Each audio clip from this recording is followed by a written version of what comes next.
नमस्कार, मैं हूं आचार्य कुलदीप पांडे और हम आज जो बात करेंगे वो चंद्र पर्वत, हथेली पर चंद्र पर्वत से संबंधित हम चर्चा करेंगे। हथेली का जो चंद्र पर्वत होता है सबसे खास पर्वत होता है। जन्म कुंडली की बात करें तो चंद्रमा के माध्यम से ही ये मालूम पड़ता है व्यक्ति की राशि क्या है, उसका नक्षत्र क्या है। और बहुत बार जन्मपत्री में समय का ऊपर नीचे हो जाने से सही जानकारी नहीं मिल पाती, लेकिन हथेली पर एग्जैक्ट जानकारी होती है। चंद्रमा का हिस्सा कौन सा होता है?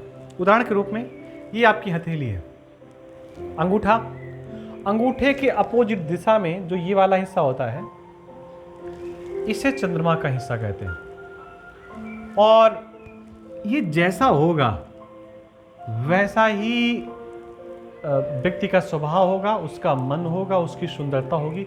ये सब चंद्र पर्वत से डिसाइड होता है।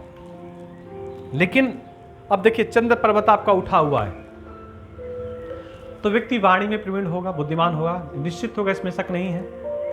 अगर चंद्र पर्वत सुंदर है, या यूं समझिए कभी कभी चंद्र पर्वत बढ़ा हुआ होता है, ये चंद्र पर्वत भी बहुत अच्छा होता है, ये थोड़ा सा साइड से निकला होता है। चंद्र पर्वत जो है, या यूं समझिए चंद्रमा का जो स्थान है, तो पहले जब एक देश से दूसरे देश को जाया करता था तो हवाई जहाज नहीं होते थे, जल की यात्रा से जाता था। तो यात्रा का स्थान भी यहीं से देखा जाता है। अगर यहां पर कुछ खड़ी लाइनें हैं, ये विदेश यात्रा को बताती हैं कि आपकी विदेश यात्रा होगी या नहीं होगी।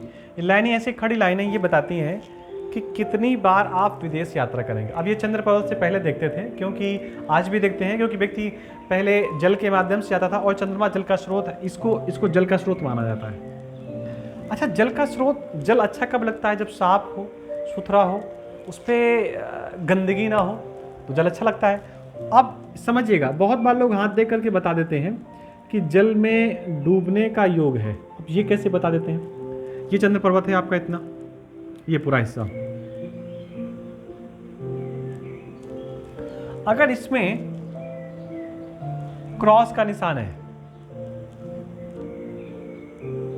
स्टार बना हुआ है, इसका मतलब है कि व्यक्ति के प्राण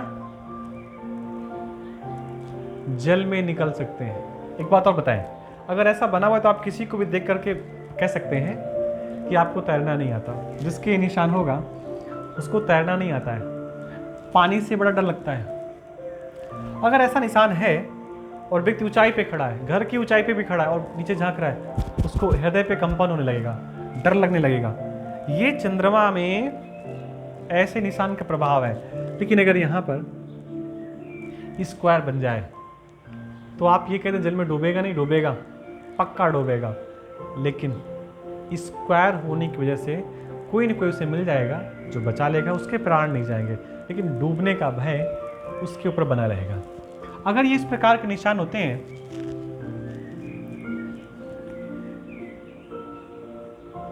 तो व्यक्ति को उदर रोग भी हो सकता है। उदर कहते हैं पेट को रोग, पेट भी साफ नहीं रह सकता, उसका कोई न कोई पेट से संबंधित रोग बने रह सकते हैं। अगर यहाँ पर कुछ बिंदी के भी निशान है, स्पॉट, तो भी कहेंगे कि चंद्र पर्वत दूषित है। अगर यहां पर कुछ खड़ी रेखा ऐसे भाग रेखा जा रही है, बहुत अच्छा है, लेकिन कोई रेखा काट दे इसे, इसका मतलब है कि चंद्र पर्वत आपका दूषित है। समझिए कि चंद्रमा अच्छा होगा तो ये बिल्कुल साफ होगा, सुथरा होगा, कोई लाइनिंग नहीं होगी। ये यहां का प्रभाव है। तो ये आप अपनी अपनी हथेलियों पर देख करके चेक कर सकते हैं। ये हिस्सा जितना उठा हुआ होगा उतना ही अच्छा होगा।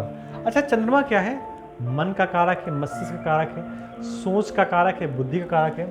तो अगर किसी की ये मस्तिष्क रेखा जो यहाँ से निकलती है और यहाँ तक पहुँच जाए तो व्यक्ति कभी भी हो सकता है, कल्पनाशील भी हो सकता है। ये भी देखते हैं, अगर ये रेखा जो मस्तिष्क रेखा है ये यहाँ से ऐसे जा रही है और आगे बढ़ गई है, इसका मतलब ये इसको खराब नहीं कह सकते। इसका मतलब है कि व्यक्ति बहुत प्रवीण है, बुद्धिमान है, क्योंकि इसकी बुद्धि का जो स्रोत है, जो मस्तिष्क रेखा है, वो 2 भागों में बट गई है। अच्छा, कहीं कहीं पर यह भी कहा जाता है कि अगर ऐसी स्थिति बनती है तो इसका मतलब है व्यक्ति के सोर्स ऑफ इनकम एक से अधिक होंगे, यानी एक जगह से अधिक जगह से वो व्यक्ति कमा रहा होगा। ये इस प्रभाव का, इस स्थिति का एक कारण होता है। तो ये भी आप चेक कर सकते हैं, बड़ा अच्छा है, और आप स्वयं से देख करके जान सकते हैं कि आपका चंद्रमा कैसा है। अच्छा, एक चीज़ और भी है, अगर चंद्रमा दूषित होगा तो आपके मन को कोई भी आसानी से खराब कर सकता है। तो चंद्रमा दूषित है तो कैसे, क्या करके, किस उपाय के माध्यम से उस दूषितता को दूर कर सकते हैं, उसके लिए शुक्ल यजुर्वेद के कुछ मंत्रों के बारे में कहा गया, जिसमें से 6 मंत्र आते हैं, वो भगवान शिव के होते हैं। उनका अगर जप किया जाए तो शांति मिलती है। अच्छा, ये स्थान जल का है, तो जल, अगर जल की जगह जल ना हो तो वो स्थान अच्छा नहीं लगता है। भाई अगर कुएं में जल नहीं है तो कुआं अच्छा नहीं लगेगा। इसका मतलब जल की कमी व्यक्ति के शरीर पर भी रहती है, तो उस शरीर की जल की कमी को बाहर से पूरा कर लिया जाए। चंद्रमा का स्थान है, माँ का स्थान है। जिनका ये चंद्रमा दूषित होता है, इनके माँ से संबंध बहुत प्रिय नहीं रहते, मधुर नहीं रहते, स्नेह भरे नहीं रहते। तो ऐसी स्थिति में अगर माँ से संबंध बना लिया जाए तो भी बहुत पॉजिटिव है, लाभकारी है। तो ये निश्चित जानकारी आपको अच्छी लगी होगी। अपने मित्रों तक इस वीडियो को शेयर करें, पूरा वीडियो देखें, और भी जो वीडियो है उनको भी देखें। तो घर बैठे आप ज्योतिषी तो नहीं बन सकते, लेकिन अपने आप को, अपनी हाथों की चीज़ों को देख करके, हथेलियों को देख करके कम से कम इतना अनुमान अवश्य लगा सकते हैं कि हमें क्या उपाय करने चाहिए, जिससे कि हमारा चंद्रमा मजबूत हो। और चंद्रमा मजबूत होगा तो मन मजबूत होगा। और एक कहावत है, मन के हारे हार है, मन के हारे जीत। अगर ये सब होगा तो भैया फिर कहना क्या, फिर तो बड़ी अच्छी बात है। और चैनल पर पहली बार आए हैं तो बिना सब्सक्राइब किए न जाए। बाकी किसी सोशल साइट्स के माध्यम से आपको वीडियो मिला है तो शेयर करें। आप सबको राम राम, नमस्कार।